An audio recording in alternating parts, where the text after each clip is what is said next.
Hello and welcome back to another character creation video. My name's Lumin and today we're having a look at Fargone. This is a first-person survival RPG that has a strong focus on creating a living, breathing world through dynamic events and NPC interactions. It's set in a fictional land known only as the Barrens, in which you must survive by any means, whether that be alone or by allying yourself with a faction.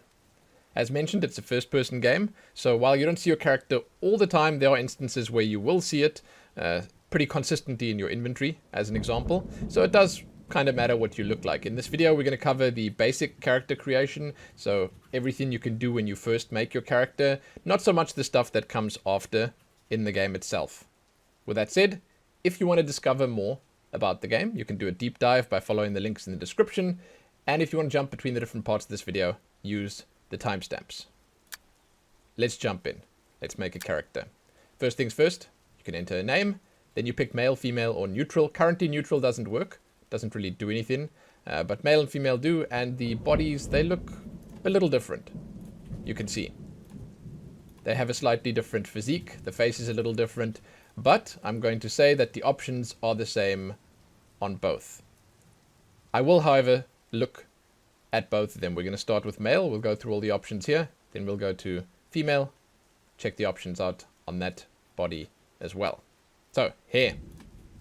There are a few options. You unfortunately cannot turn your character here, so you can't really see what it looks like at the back. But, I mean, you get a good enough look at what you equip in here by just jumping through it. I like the art style. I have actually kind of recently done a few games that used a similar system to this. And I think that more so than games that include a whole lot of detail, it's actually kind of hard for these games to make the visual choices and the different styles and stuff impactful, because you're working with far less. So you need to go for really distinctive looks, and it's not easy. Some games, they try, but they don't pull it off.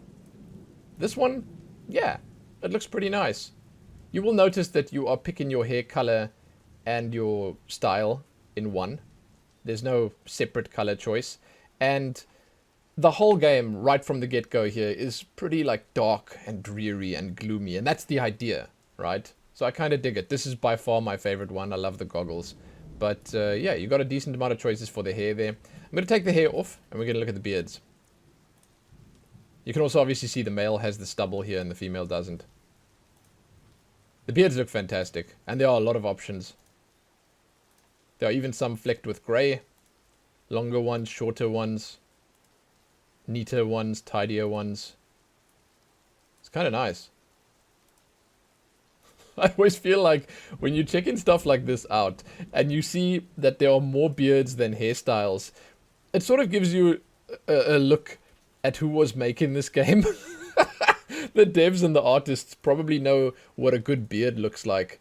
Maybe not so much the hairstyles or the more feminine choices. I love it. I think it's like a window into the dev team's minds.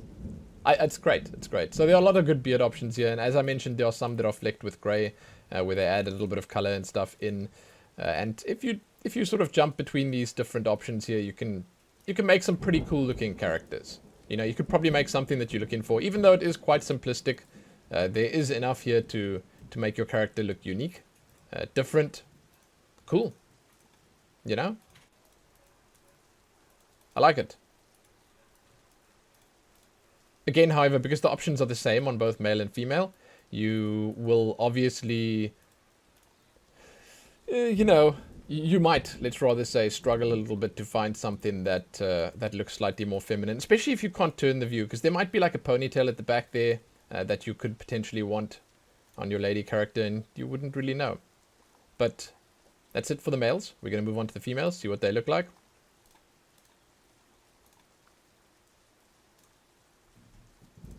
Yeah, I look at those eyes and I think to myself, they've definitely seen some shit.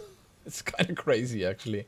But again, it's funny how much of a difference the basic face shape makes. Like, it looks completely different. The character looks completely different, yeah. Even though I'm equipping the same styles, they have a different effect because of the way the shape of the face looks, the eyes, the chin. I mean, obviously the stubble is gone. it changes a lot. As I said, it's like a difficult thing doing more with less. You will be very glad to know that you can put beards on the ladies. That's a win in my books. An absolute win. I suppose as the development of the game continues, they could potentially add some extra stuff here. It might be cool if you could give something to the females that would replace the beards, you know?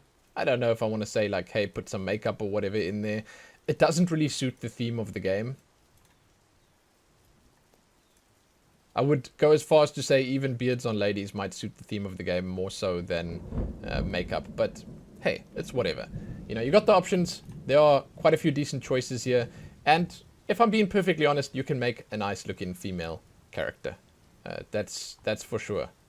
That's absolutely for sure. And some of these styles, yeah, they do look distinctly feminine. So you'll be okay. And I mean, who needs that anyway? You can pick whatever style you want. You do you. So there you go. That's about it. Some decent styles. As I mentioned, neutral does not do anything. And then before you jump in and actually make your character, you get to pick permadeath, which, well, kind of explains itself. If your character dies, it's gone. And you can do a hardcore start where you'll start with no items. Regularly, you'll start with a gun, with some medical items, food, stuff like that. Hardcore start, it makes it a little bit more difficult. But that is going to be that for this video. You guys can let me know what you think about the character creation system in Fargone, and I think more importantly, let me know what you think about the game itself. I've heard a lot of good things about this. I haven't actually jumped in, spent any time in the game myself, so I'd love to hear if you guys are enjoying it. It seems like a cool idea. I mean, there are a lot of these games out there. There are a lot of games that are just the basic sandbox survival RPG. What sets this one apart? I'd love to hear it. Let me know. As always, you can check back here soon for more. Give this one a like and share it and do all that other good stuff. Thank you so much for watching. I appreciate you guys, and I do appreciate when you leave those comments and let me know what you think. It's fantastic. Happy that.